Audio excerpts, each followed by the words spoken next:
Well, happy Sunday, everybody, and welcome back to our coverage. Holy smokes. You all right there?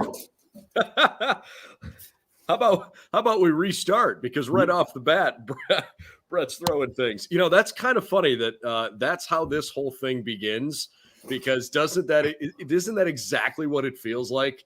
What a dumpster fire. I mean, today feels awful. What a horrible dose of reality that we woke up with this morning as we talk about what we learned. The Ohio State Buckeyes with a pretty tough result yesterday, 42-27, falling up at the Big House.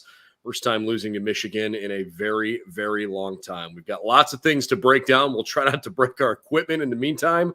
And I'll tell you a funny, miserable story that also, kind of encapsulates this entire thing. It's all coming up next. We got you locked and loaded. Buckeye Breakdown. We've got the whole crew together as we cover Ohio State with our instant analysis from Ohio State. There's something that doesn't feel right. Unbelievable effort from him today. Is E.J. Liddell going to crack the first team All-Big Ten? I think he can be the guy. I'm not trying to start a quarterback controversy. He seems to have the durability. He certainly has the toughness. This is the question on a lot of people's minds here. Welcome to Buckeye Breakdown. Hey, everybody. I'm Brendan Gulick along with Brett Hiltbrand. This is Buckeye Breakdown, part of our live streaming coverage on BuckeyesNow on Sports Illustrated.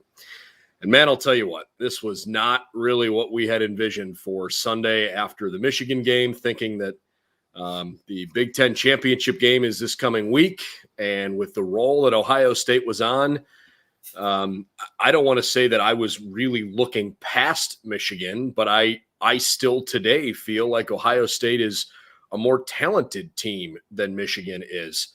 But yesterday was a pretty thorough beating, and there's no doubt who the better team was yesterday. And maybe that's why it's so disappointing, because when you go to the college football playoff a couple years in a row and you've dominated the Big Ten, Ryan Day's never lost a Big Ten game, let alone a rivalry game.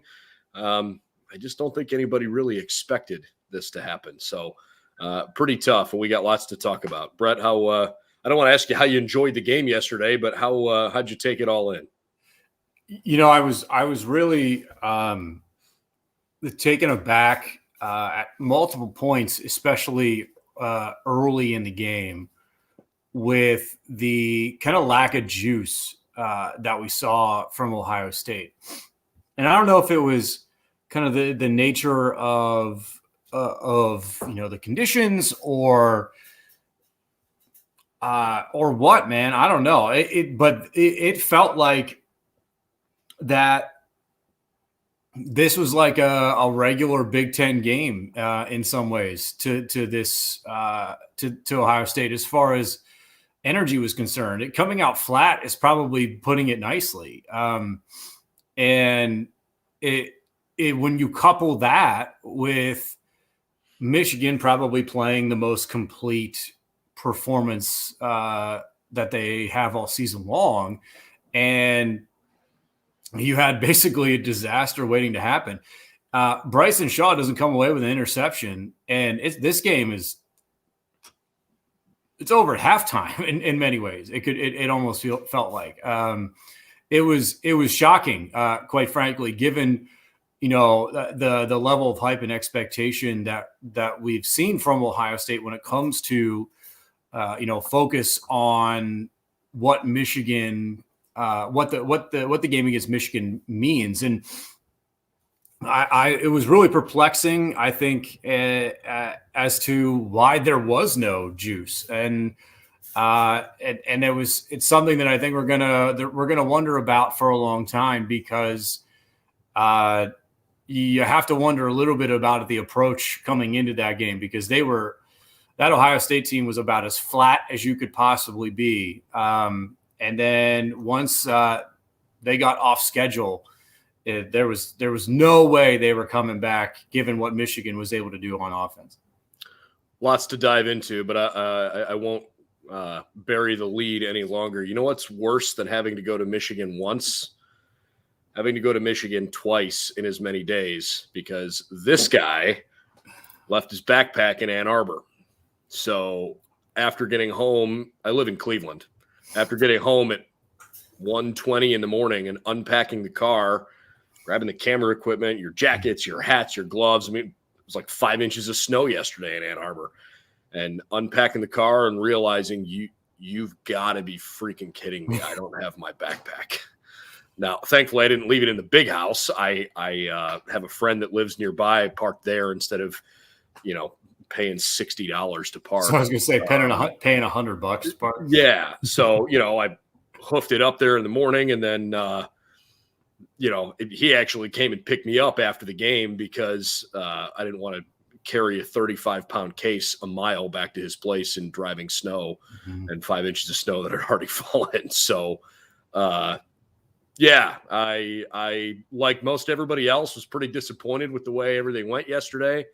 It's kind of in this mental fog, and yeah, I left my computer, my iPad, all of my stuff in Ann Arbor, and so I had to get up this morning and drive back to Michigan to go pick it up. So that sucked. That's how this day started, and I think a lot of people are, maybe didn't have to make the trek back north today, but probably feeling like it was just kind of a start to the day.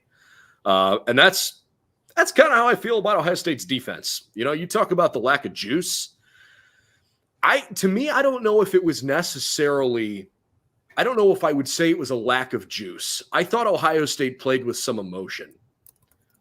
I thought they played against a team, players, coaches, fans. I mean, they played against a brand yesterday that was absolutely desperate, full-blown desperate to win.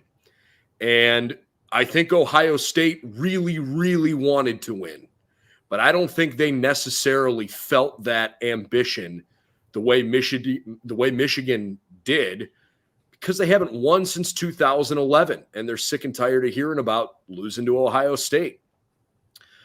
And I think the game was largely won at the line of scrimmage. Ohio State's skill position guys, especially on the outside, Jack Smith and Jigba and Garrett Wilson and Chris Olave are full-blown superstars, and all three of them yesterday made unbelievable plays.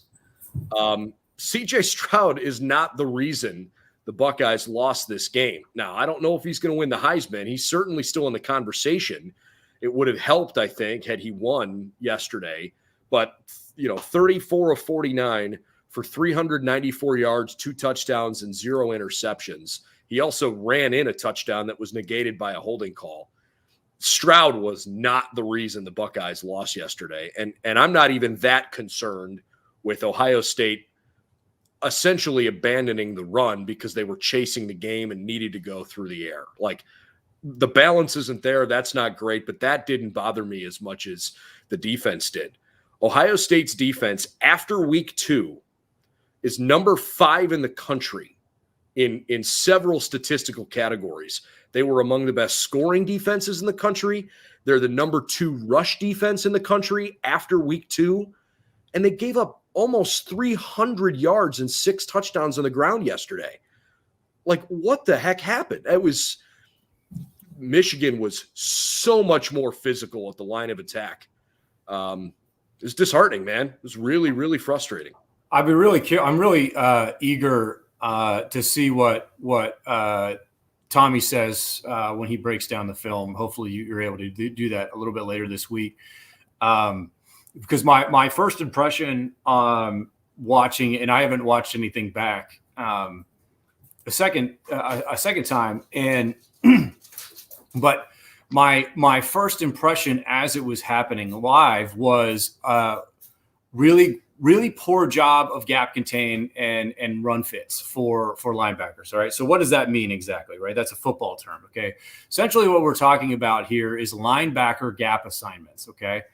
And how each linebacker, based on a pre-snap read and then an immediate post-snap read, what do you do? Right. And so we have at times this season seen some I would call it hesitancy from some of the backers insofar as what happens after that second read. And one of the things that Ryan Day and Kerry Combs and Matt Barnes did, especially after I want to say maybe the third game of the year, is they essentially tried to free up OSU's linebackers to be able to make the simplest and maybe most, I would call the most athletic read insofar as fitting as a run gap fit. So I'd be really curious to see how well that actually went in when teams go and break down the film, because it felt like it was really, really bad at times where you had two guys filling one gap and then there was one open. The other thing I was really impressed by was Michigan's offensive line, their athleticism to get to that second level, which essentially blows your run fits to hell at that point, right? If those guys are hitting a nose guard or kicking out a DN and then able to get onto a linebacker, you've already lost that play, so to speak. So it'll be really it'll be fascinating, and I think you'll see some pretty obvious problems in that film breakdown that essentially Ohio State had no answers for because they kept losing at the line of scrimmage. And this is how I feel right here. This comment is so on point. Essentially, it's a numbers game, and Michigan basically ran the same kinds of plays repeatedly, but they kept doing it in such a way that they had hats, right? They had more blockers than guys to block. You're going to get positive yardage repeatedly. Ohio State did not have one tackle for loss the whole game. How does that happen? Not once. Like, to me, man, like somewhere along the way, that's got to be a pride thing. And I realized the Buckeyes were playing a little banged up yesterday, but that's not an excuse.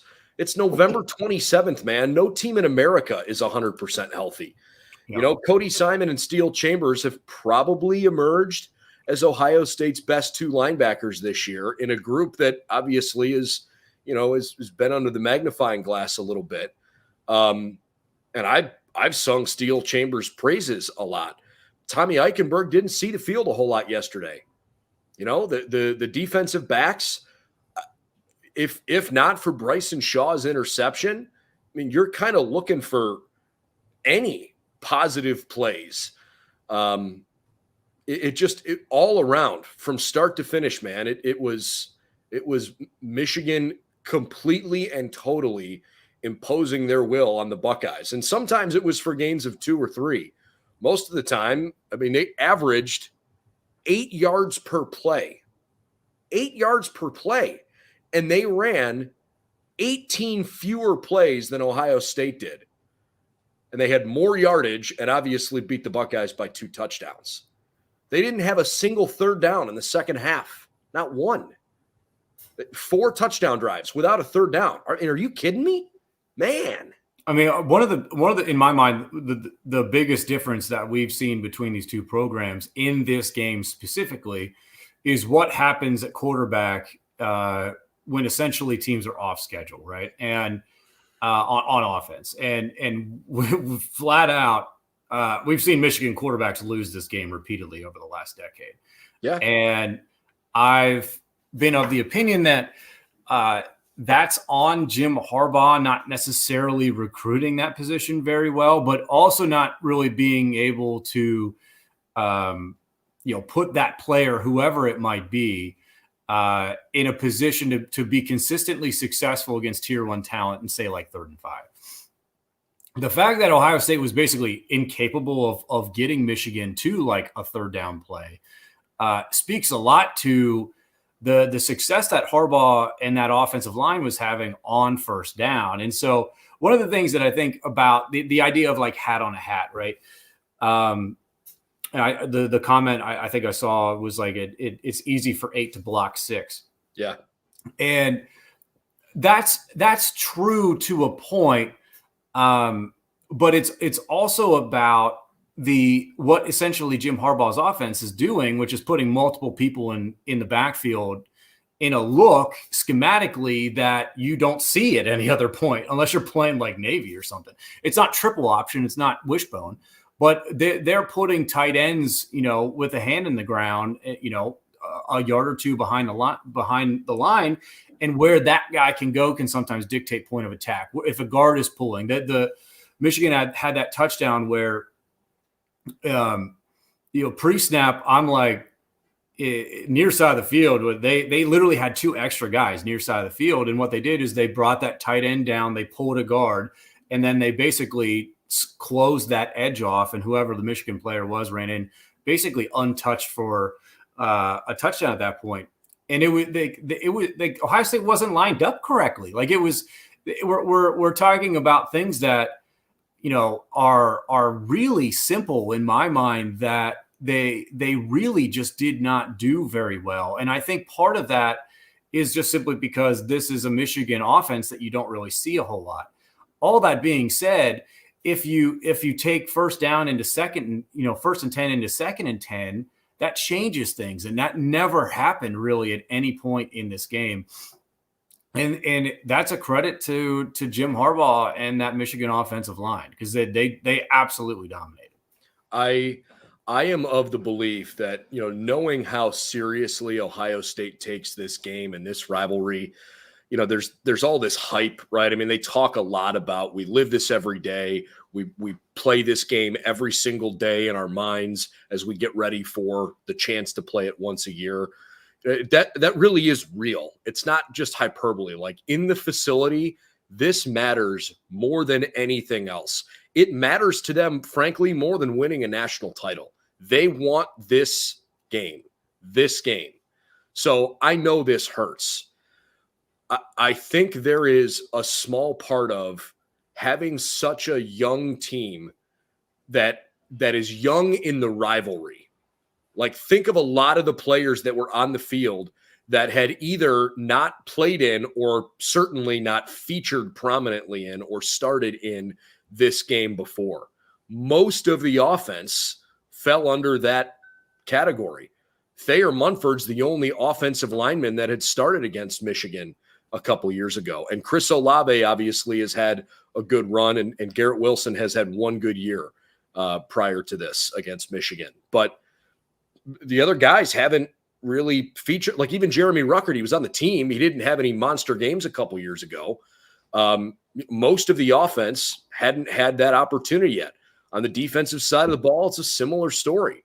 There just isn't a lot of guys that have had, a handful of opportunities to play against Michigan. And I really think that part of the challenge yesterday was feeling the weight of 112,000 people at the top of their lungs, giving it to you, and playing against a team that was causing you some adversity, knowing that everything was crashing down.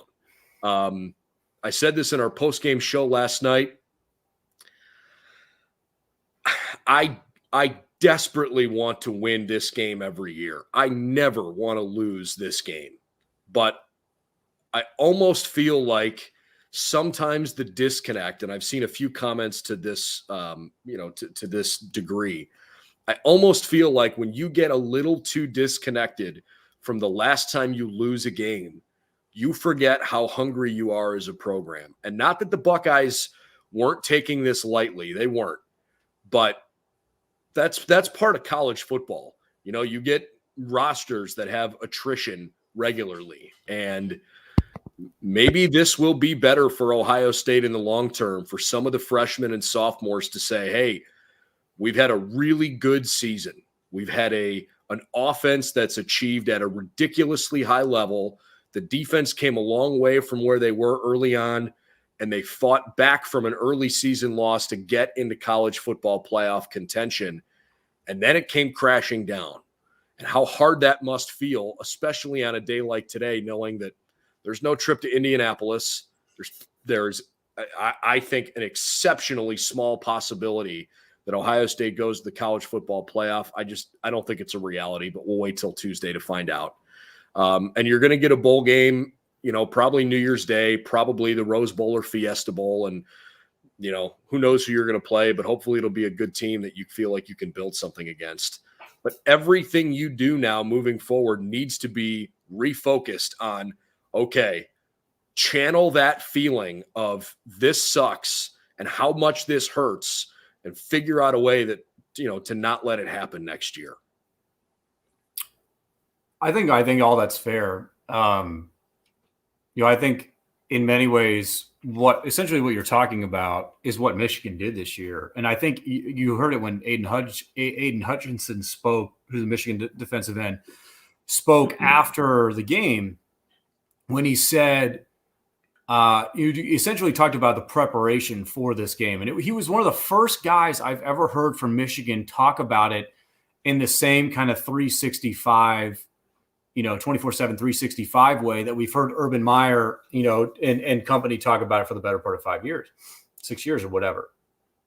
And it was obvious that they made a pretty macro level, they meaning Michigan, had a pretty macro level, big picture change into how they prep for Ohio State on a kind of day in, day out basis. I think at times you actually saw Jim Harbaugh almost downplay over the last couple of years. I think they flipped it. I think they did a complete 180 and were like, you know what, we are going all in on essentially hyping all this up. Add in the fact that in many ways, Jim Harbaugh's job is probably on the line in this game. I think you look at Michigan's ability to recruit at a top level is once again very much on the line in this game, and they got to play 2 years in a row at home, which I think is a little bit of a factor. But it just felt like everything kind of went their way, and they made all the necessary changes that they had to make. And then on top of all of that, I think when you take all of that and you're aware of all of that context, and then you file that away with the fact that you just didn't play very well if you're Ohio State, and you get beat. But I don't know if I necessarily subscribe to the idea that if you don't lose every so often, you don't necessarily appreciate where you've been. Nothing makes me tune people out faster than the idea of it's better when Michigan wins every so often. The rivalry is diluted when one team dominates it. I think if you're of a certain age, when you watch unbelievably talented Ohio State teams go to average Michigan teams and repeatedly lose in the 90s, you don't subscribe to that belief. But but I do think that there is a psychological factor when you are preparing for this game. If you have an awareness of what a loss feels like, I think that goes a long way towards being able to prepare at a high level all the time. I agree with that sentiment. I just think because, it's hard. You learn the rivalry in your own way, and with such a national footprint, somebody like Travion Henderson, he didn't grow up in Ohio hating Michigan as a little kid or even in high school, right? It wasn't until for most of these guys, the ones that don't grow up here or don't have a connection to the program, they learn the rivalry because they watch it somewhere along the way, and then they get it ingrained in recruiting. And it just does it. You can't convince me that it cuts as deeply for someone that didn't grow up with it, knowing that, hey, my dad went to OSU, my grandpa went to Ohio State, my family went there. Nobody has gone to Michigan or whatever it might be. I just, that's the part about college football that we love. And, everybody learns the game in their own way. I want to get to Ethan's question here. I've left this up on the screen for a minute. Certainly appreciate the super chat, Ethan. And look, this is going to be one of the hottest topics here for Ohio State football now and into the very near future. What are you going to do about the defensive side of the ball? Let's be real for a minute. I mean, in the last 5 years, Ohio State's really only had one good year of like, wow, defense from start to finish. That was Jeff Hafley. You'd like to think that Ryan Day is an elite play caller, and the offensive numbers back that up. Brian Hartline's been incredible in recruiting. Tony Alford's done a great job in the running back room. Largely, Ohio State's offensive line has been good, but man, that was not a good day for Coach Studd's guys yesterday. Kevin Wilson, offensive coordinator for the Buckeyes and tight ends coach, there's a report out there right now that he is being considered for the Akron job. Now, the head coaching job there. I don't know that the interest is mutual, but I know that Akron is courting Kevin Wilson. I would think it would be better if he wants to stay at Ohio State as an offensive coordinator and compete for championships rather than necessarily take over a mid-major program that's certainly got a long way to go before they're competitive. But, I'm not going to put words in his mouth. I don't know how interested he would be in that. I don't know how interested he's told to be in that. The offensive side of the ball seems to be fine.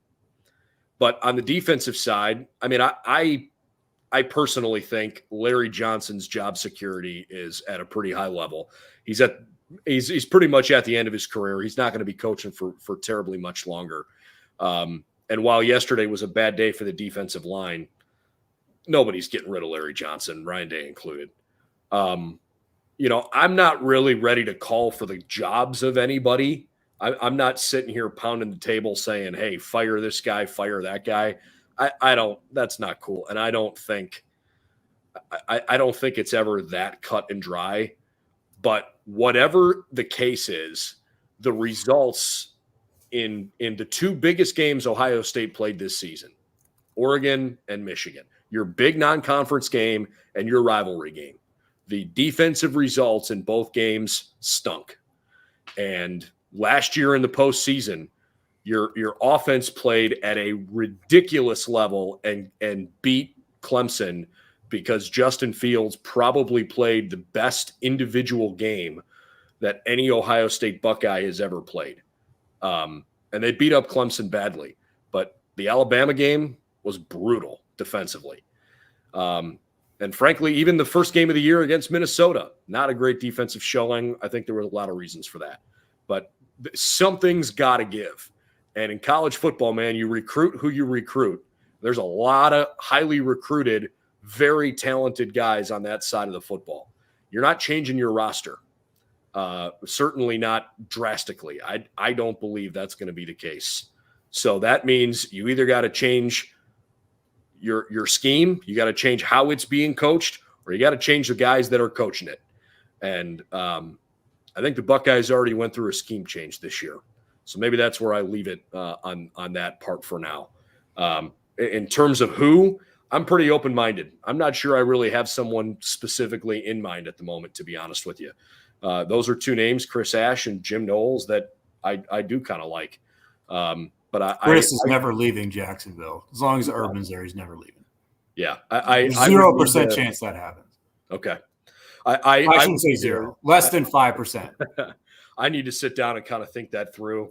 For me, today is I try really hard not to be too reactionary and be locked in the moment where it's like, hey, make this rash decision.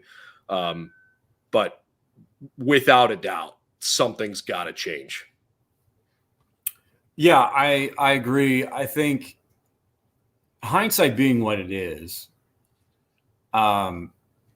essentially one of the whole kind of the question, what does Ohio State do on defense, was almost one of like, in my mind, it was actually kind of not like a question they answered in a football way, but they answered in kind of like a personal way, in a relationship kind of way, where they rewarded essentially a guy who's been loyal to the program for the better part of a decade.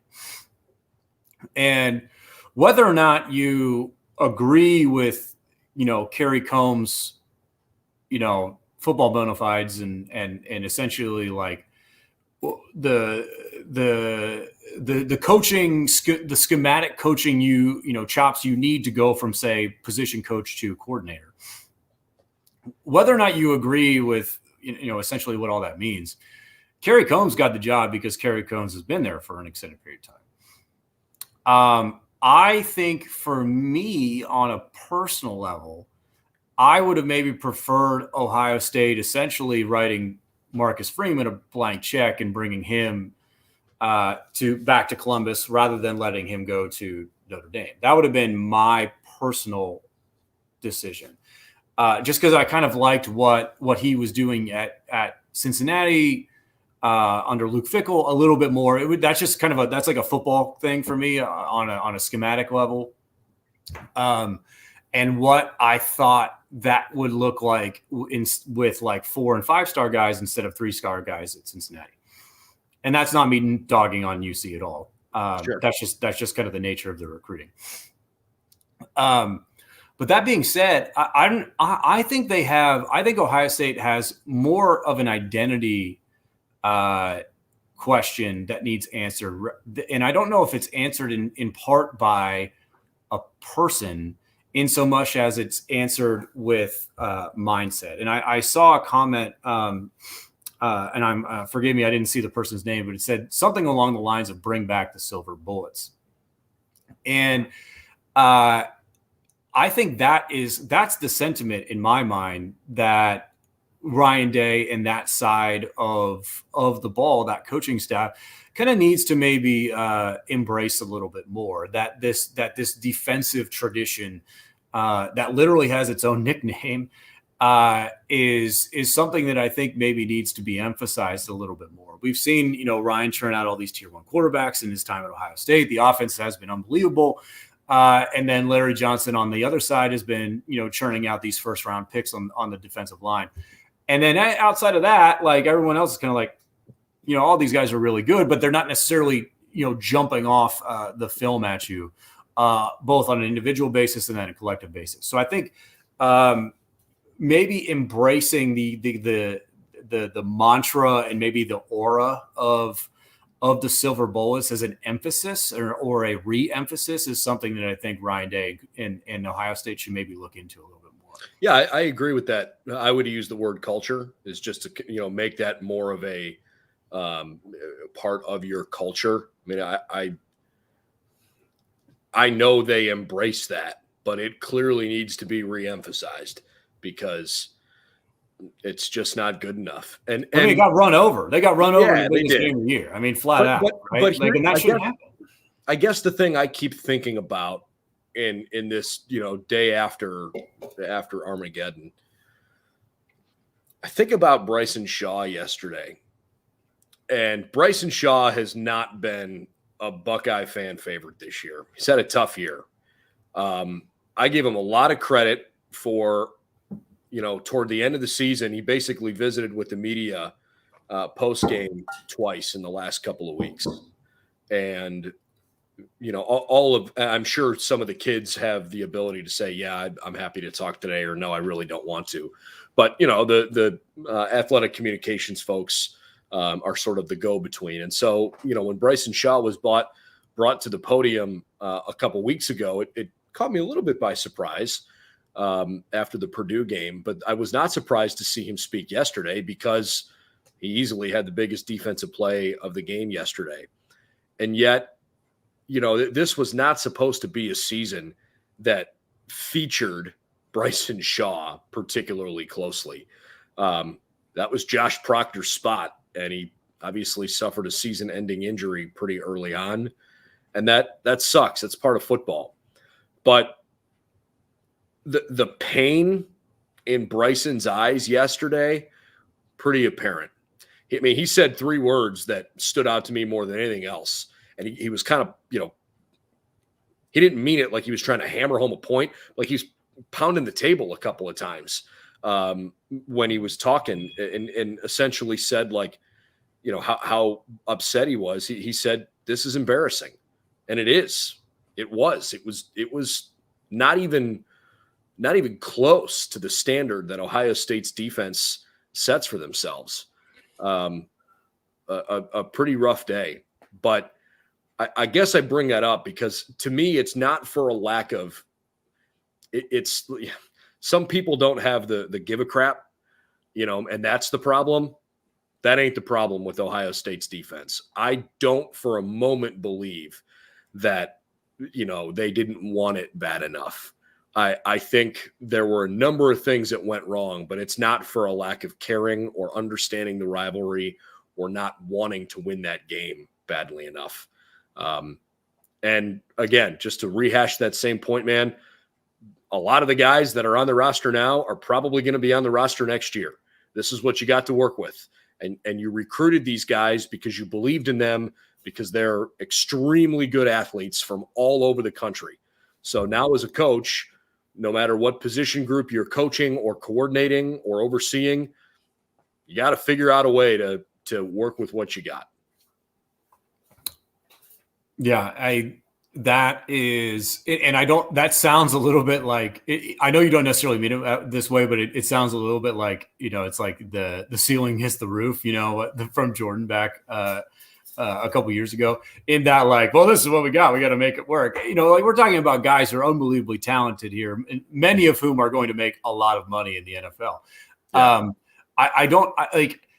It's amazing how, like, how a week, how in 7 or 8 days, and I'm watching the comments fire off, and my God, some of you bringing the takes today on a Sunday. I hope y'all stretch. Actually, I hope y'all went to church this morning. Well, yeah. Judging by what some people are talking about, y'all need to go to church tonight. Yeah.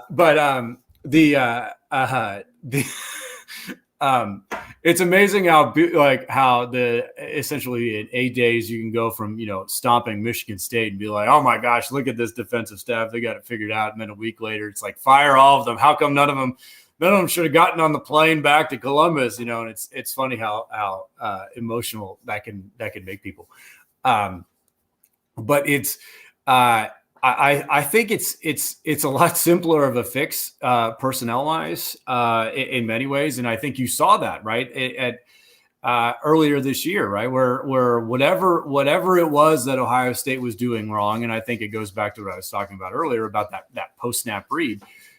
They figured it out, and it looked pretty good there for a couple of weeks. And the only thing that changed was that the team across from them wanted it maybe just a touch more, and so and that really showed itself as the game progressed. So there's a lot of consternation going on, and I think that's fair and that's fine. But it's not like this fix is a long way off, and there should be some serious like heads rolling or whatever out of that coach's room. Because I think for the most part, it looked pretty good for stretches, especially into October, and then for large parts in stretches of November. And the other thing that I think you got to keep in mind too, and I know this is hard for some folks, you got to give Michigan credit for what they were able to do. It was very obvious that they were going to do one thing and one thing well, and that was they were going to try and win at the line of scrimmage and essentially take the game out of Cade McNamara's hands. They were able to do that in an unequivocally successful way, and they deserve credit for that. I agree. It's hard to sit here and, eat humble pie. I mean, I all week said that I didn't think this game was going to be close. I said it on our shows. I said it on several other people's shows. I've always thought it was possible that this could happen. I never thought it was a guarantee that Ohio State was going to win. But I just never in my heart or head or gut or anything else felt that Ohio State was going to get manhandled. And I realized it was only a 2-touchdown game. It's not that the Buckeyes didn't show any effort. I would never question their effort. I thought they were. I mean, the catch Jackson Smith and Jigba made on 3rd and 19. It's like the catch of the year. He was literally wrapped around a defender and caught it with one hand as he fell to the ground. That was his Anthony Gonzalez moment. How do you catch that? Garrett Wilson's touchdown catch was unbelievable. Chris Olave made a great catch down the right sideline early in the game. Like, it's not an effort thing. Guys played hard. They just got beat. And I just never thought that was going to happen that badly.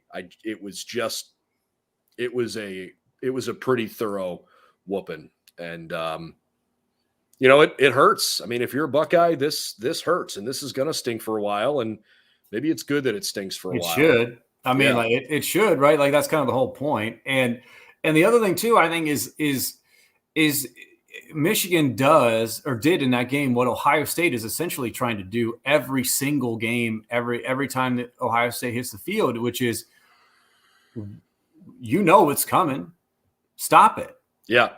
Well, they knew what was happening. It's not like Michigan did anything different schematically, right? It's not like none of that existed on tape or didn't exist on tape coming into the game. They just overpowered them. And like, I think it was not only that, but the fact that it was almost exclusively Hassan Haskins. All year long for them, it's been some Haskins, some Corum. And with the exception of one long run that Blake Corum busted off yesterday, and he didn't have a bunch of carries because he's not 100% healthy. It was basically, hey, every time Hassan's in the backfield, pretty good chance this guy's getting the ball. That to me, that was the most frustrating part. Like, what they're doing. Stop it. Yeah. To RK's point here, I disagree with that. Settling for field goals is problematic. I don't think that it was Ryan Day settling for field goals as much as it was the issues were the penalties. I mean, Ryan Day can't control that. There were 10 penalties for 66 yards yesterday for Ohio State. 7 of the 10 penalties were on the offensive line, 5 of which were false starts, and then 2 holding calls. DeJuan Jones had 3 false starts. Thayer Munford had 1. Nick Petit-Frere had 1. Obviously, one of the holding calls negated a touchdown run. It felt like the false starts came at pretty critical times because Ohio State had just had a 7 or 8 yard play. So it's 2nd and 2 or 2nd and 3. And then you get a false start. Now it's okay. Well, it's 2nd and 7 or 3rd and 8. Like that changes a lot. What bothered me the most about that, like the Big House was loud. All right. There were 111,000 people there, and that place was loud yesterday. But it's not even close to being the loudest stadium in the country because of the way it's literally physically built. The sound escapes. I mean, it goes up, and up and out. I mean, it's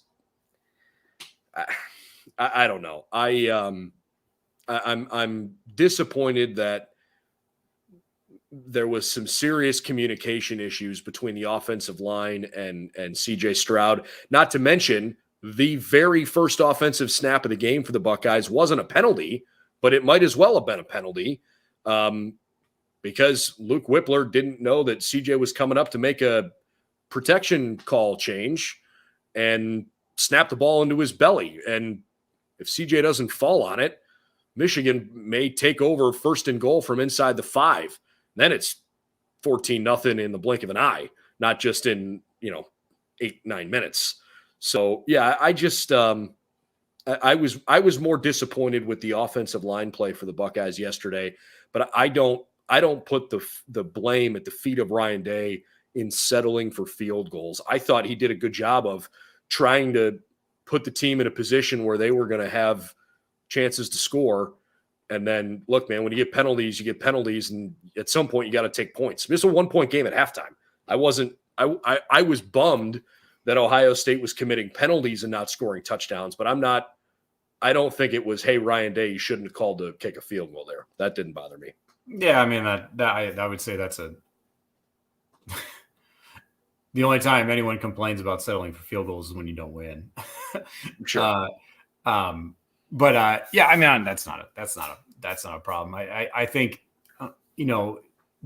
the kind of the nature of that game where Ohio State maybe didn't have a ton of push at the point of attack a little bit offensively, that also goes into some of the decision making. And then I think at numerous points, or not numerous, but at several different points, you saw CJ struggle in the first half with a little bit of accuracy. And so, hey, I got to cut you off. We got some breaking news here. I'm totally not surprised by this, but according to Patrick Murphy at 247 Sports, Jack Miller just entered the transfer portal. So let's talk Jack Miller for a second here. Look, I guess after what happened he was probably a long way from getting back on the field. He wasn't suspended. They didn't pull his. Okay, he was suspended during the period where they needed to figure out what was going on legally. But, his scholarship wasn't pulled. He wasn't kicked off the team. He made a mistake, and that's that. But you have to think that, especially at the end of the Michigan State game, Quinn Ewers came in and took a couple of snaps. Kyle clearly cemented him as the number 2 guy. I mean, I kind of thought this was inevitable, and I wish Jack well, but, even in the beginning of the year in quarterback camp, or I should say in the quarterback battle in camp, it became a pretty clear 2-horse race, I thought, fairly quickly. Yeah, I would actually say this is probably the best move for him on a personal level. And in many ways, I'm actually respect to him for essentially sticking it out through the whole season. I think not many of us who aren't. I think those of us who have a pretty pragmatic view of this, kind of the nature of college football now and transfers, I don't think any of us would really have blamed him if he'd have bounced the minute Quinn Ewers stepped on campus. Because I think I can tell you with 100% certainty that Jack Miller wanted to transfer earlier this year and was essentially talked off the ledge. And basically said, right. Hey, you're right in the thick of things. Stick around. So perhaps this was just a inevitable outcome. Yeah, inevitable is actually, I think, the best word. And also, I think it's important, too, that one of the things that I think is important for Ryan Day and Ohio State as a destination to play, right? It's important that they maintain the type of kind of atmosphere, if you will, as a program that says day one, everybody for the most part is going to be on an equal playing field. You have, manifest destiny. You can go out and you can control how much you want to play, all of that. Right. And if at the end of all those position battles, you are, located here in the depth chart, and, essentially that doesn't change over the course of a season. If at the end of the season, you feel like you can do something better elsewhere or play more elsewhere, they should absolutely be a program that's willing to be like, yeah, go ahead. We wish you the best. Right. And that, because that is absolutely the climate in which, we are at in college football. So it's smart that they can continue to cultivate that and advertise it as a place where that can happen. Right. And so, and I think in Jack's case, especially it's, respect for him for not transferring, after the Akron game or whatever, because I'll be honest, we see that every week with guys. I mean, an Ohio State player quit in the middle of the game this year. Right. The nature of the game on a college level has changed drastically since, even 5 years ago. So it's important and that they're able to kind of help that along a little bit. So, definitely looking forward to, Jack transferring probably somewhere in the Big 12 or UCLA. Or not UCLA, USC would be my two guesses. If you paid attention to any of the college football news over the last while. If you know anything about who was recruiting Jack, you might be reading between the lines there a little bit. But and that's a different podcast for a different day.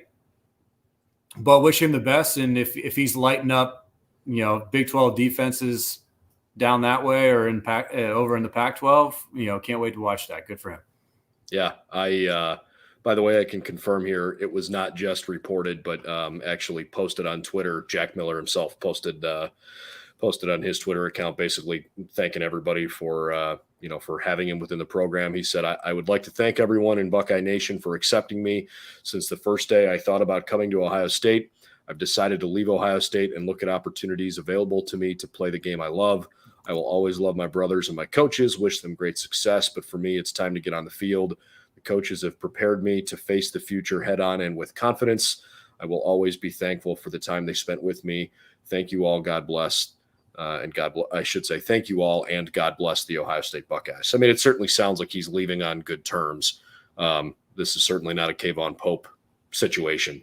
But, I think nobody in Ohio State's fan base right now is Jack Miller's leaving? No way. But more, is he the only one? CJ Stroud is the guy. And especially after the year he's had, he's the guy. And so the question becomes, okay, Kyle McCord, Quinn Ewers, are you willing to stay and know that you are always literally one snap away from being thrown into a game that you are absolutely needed? Because Ohio State fans know it better than anybody else with what happened during a national championship run and having to go through multiple quarterbacks. You got to have depth at that position. The good news is Ryan Day is the kind of recruiter and quarterback coach that he's always going to be able to develop and recruit depth at that spot. But the question will be, how much are the guys in that room always going to be team centric and willing to put personal things aside? Because you don't go play college football as a quarterback unless you think you can play. Like, that's part of it, man. You got to be a dynamic leader if you want to be a starting quarterback for a Power 5 school. You got to have it, and there's not a lot of guys that have it. And are you willing to be Joe Burrow and then maybe transfer and go try to launch your career, as a grad transfer? I mean, college football's changing like crazy with these transfer rules now. So I mean, this is going to become routine, I think. Yeah, totally agree. And it'll be in many ways. I can make the argument that keeping, Quinn Ewers is probably one of the top priorities for Ohio State over the next, however many months. While also making sure that you're doing everything you can, to make sure the offense is playing at its best, or is at the very least, putting it in position to be able to achieve, its highest and its highest potential. But yeah, no doubt whatsoever that this is the nature of the beast, and in many ways, I think we've only kind of scraped the surface of the potential chaos and craziness that we could have when it comes to transfers, but also how NIL can affect and influence essentially desire to transfer, right? And what programs can essentially offer to guys who are maybe at somewhere else, as far as dollars now, right? And so and kind of maximizing your financial impact at a certain place. So all that's a major factor. And it's a huge departure, kind of from what we're used to traditionally, but that's where we're at now. That's the reality.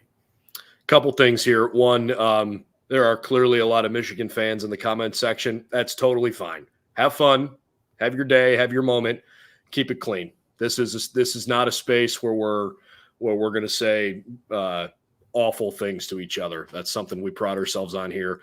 Have fun. Your go blue is fine. I don't care about that. You can talk about whatever you want, but keep it clean, because that's what we're about. If you want to go run your mouth somewhere, then go do that in another chat room, or we'll just block you. But I like to lay those ground rules. You alluded to it. We were going to do this on a separate show, but since we've got such great interaction at the moment and with a lot of folks here, why don't we just do this now? Obviously, the big news of the day in college football is Lincoln Riley. He was adamantly asked after the game yesterday, are you going to LSU? And he said, let me tell you right now, I am not going to LSU. And the news, you got it on every notification, on every sports outlet, from ESPN to Bleacher Report to Sports Illustrated to whomever, Lincoln Riley staying in Norman, not going to LSU. Bang, one day later, Lincoln Riley's going to USC. Everybody's like, well, I guess he didn't lie, right? I mean, he answered the question. You just asked the wrong question. I guess my initial reaction was, whoa, did not see that coming.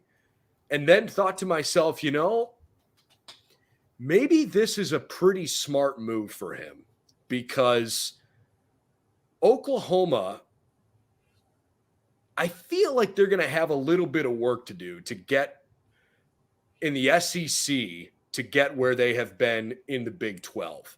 They're not going to get boat raced. They're not Vanderbilt, okay? They're not Missouri. But are they Arkansas or Tennessee, with some good teams that compete with some of the best teams in that conference, but maybe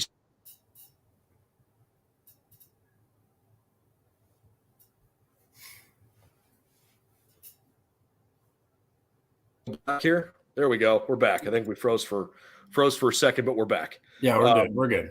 So, Lincoln Riley, maybe he looked around and he saw the SEC and thought to himself, maybe this is a really tall task. And maybe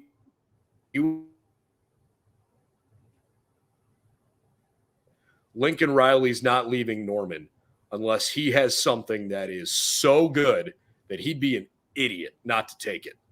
And the reality is USC is probably the best job that's open right now in college football.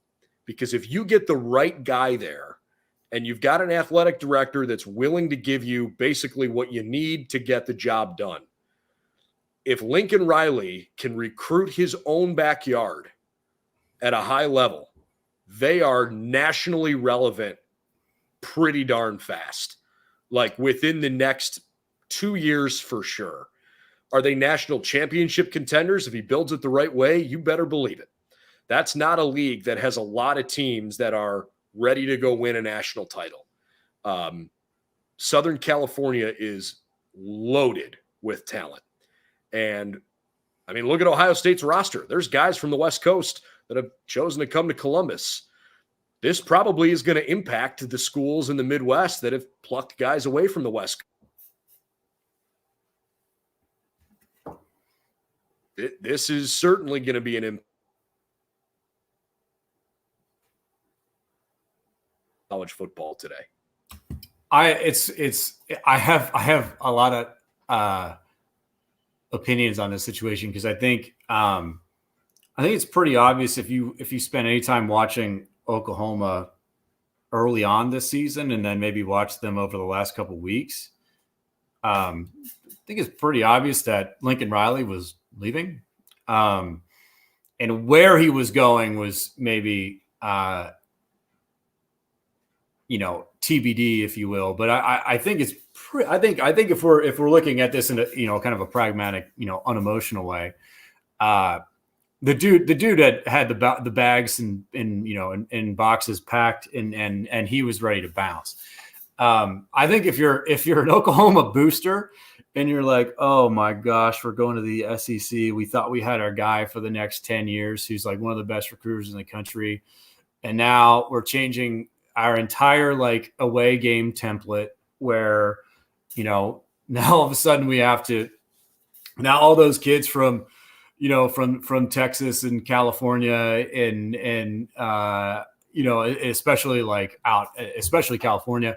Now all those kids, we have to convince them to come to Oklahoma and their parents have to fly 2,500 miles every day to to come watch us play half the time. But that's just going to be a nightmare. You were talking about a buy low, sell high. Oklahoma right now is very much like a bubble in my mind waiting to burst. And it's a problem. It's an absolute problem. And they're in a situation, as far as I'm concerned now, where if they don't get a guy in there, and I'm really not sure who that might be outside of maybe Matt Campbell, if they don't get like a dude in there, Oklahoma goes from like, potentially competing for a college football playoff spot to like, oh, I wonder like what average Ole Miss is doing this year. Like that. It's a big issue. Now on the flip side, I love what you said about SC, because as far as being like a destination, type, place or a college football job, because it's, in my mind, we have like 5 like great college football jobs in this country in D1 college football. And SC is one of those 5, because for a couple reasons. One, you've got the best potentially like talent pool in the country, arguably. You know that's debatable. Who you have first, and that I could give a crap, but it's one of the best. You also have a really crappy conference that you don't have to worry about at all. You can play average at best if you are. Sorry. This is ridiculous. You don't think I'm an Ohio State fan? I've literally covered the team for years. I have the shoe hanging in the background. I have last year's college football playoff magazine. I mean, Urban holding a trophy. Like, if you've watched any of our content ever, sorry, that's have you not also figured out how bad of a mood Brendan is in right now? Like, it's just miserable. Come on, man. It's funny because SC is a premier college football job, and also because of the way that how that fan base exists, in that you can have a little bit of time to get it right, because it is not necessarily a really like there's not a ton of fervor on a fan base level or a booster level. It's a cushy job if you go out there and are able to make something happen. But goodness gracious, Oklahoma, you would talk about a downward trending stock. Like that thing has potential to crash in a horrific way right now. I wonder the same thing about Texas, to be honest with you. It's been a pretty brutal year for them. I mean, on one hand, you'd like to think that after bringing in Sark, that, it's a big name hire. They obviously just print cash in Austin, and they'll do whatever they want. Dude, they lost to Kansas. Like, that's hard to recover from in that fan base. Oklahoma and Texas, for the year that they make this big splashy move to go from the Big 12 to the SEC, the performance on the field hasn't exactly been like, you're ready for that. Go get them. Yeah. It's odd. I think the difference between those two scenarios, right, is that I think there's more evidence of Sark being able to kind of build than, the flip side of that. Because essentially, Texas is a strip down to the studs. I mean, look at what they did, right? Like that with all the transfers that they have going out of that place right now, it is a full on rebuild in Austin right now. And that in many ways is kind of the opposite of what I'm talking about with SC, right? That like Sark doesn't have time to kind of get that right. Like that they have that, like there needs to be kind of like very tangible, big steps made towards progress, a year from now, or he's gone. Like when you, leash, for sure. Right. Like it's the old joke, right? If you own, if you owe the bank $1 million, the bank owns you. If you owe the bank $100 million, you actually own the bank, right? Texas has by far the most money in college football as far as, donor money and being able to like buy out people. When essentially you own the mint, who cares, right? So yeah. It's kind of one of those scenarios where I think Texas in many ways is maybe in a better position as of right now than Oklahoma. And that's a mind-boggling sentence and scenario to kind of say out loud, given what we've seen, from these teams and given what we saw like 24 hours ago, but that's kind of where we're at, given where those two teams are going to be playing next year. All right, let's kind of put a wrap on the discussion, especially from yesterday's perspective. The biggest thing that I learned from this, this really tough loss, pretty simply, was that Ohio State got a piece of humble pie that they're going to need as fire this offseason. I'm likening this to the 2019 loss to Clemson in the playoff, where the beat Clemson sign hung in the facility, and they felt like they won that game, and they were sort of jobbed out of a victory on a call that I still thought was an awful call. Maybe this becomes that too. Maybe this becomes the motivating factor and the rallying cry that they need. The reality, man, is that it's this hype machine. There's so much energy and drama and time invested in putting into that thought process of what it takes to win a national title. And yesterday just sucked. And Michigan fans are relishing in it, and that's fine. They should, just like the Buckeyes should relish when they've won 17 of the last 20 meetings. And it's nice that Michigan can finally figure out a way to win the game. Good for them. This obviously, today is not fun. And, the Buckeyes are going to have to use the 24-hour rule and get down or get back up off the mat pretty quickly and get back at it. Try to use the next month of the allotted time they have for practicing for whatever bowl game they're going to get put in. Use that time to get better. The bowl game this year really shouldn't be the focus. We've got a lot of time in front of us here to talk about all of the things that are going to happen between now and a bowl game. Potential coaching staff changes if they're made. Certainly guys that may enter the transfer portal like today with Jack Miller. What guys are going to sit out of the bowl game because they're going to go to the NFL, and the bowl game's irrelevant for them as they think about their NFL futures. It's an awful lot that we'll get into in the offseason for sure. But, I liken this moment to the 2019 Clemson loss, where this sort of becomes the focal point of the offseason. I think I agree with everything you said, minus the 24-hour rule thing. I think you actually do the exact opposite. And in that I think you need to kind of experience this on some level, on a visceral level, on kind of like a daily basis between now and say, that's a good point. First day of actual fall camp. And then you flip it around and you get ready for that week one opponent. But the other thing too, I think, is you also have to. It'll be a really fascinating kind of psychological coaching job from Ryan Day between now and August, insofar as trying to balance the fact that this team, essentially got dominated by Michigan, right? I think that's fair. And certainly the Michigan fans in the comments are emphasizing that. And I think that's totally fair.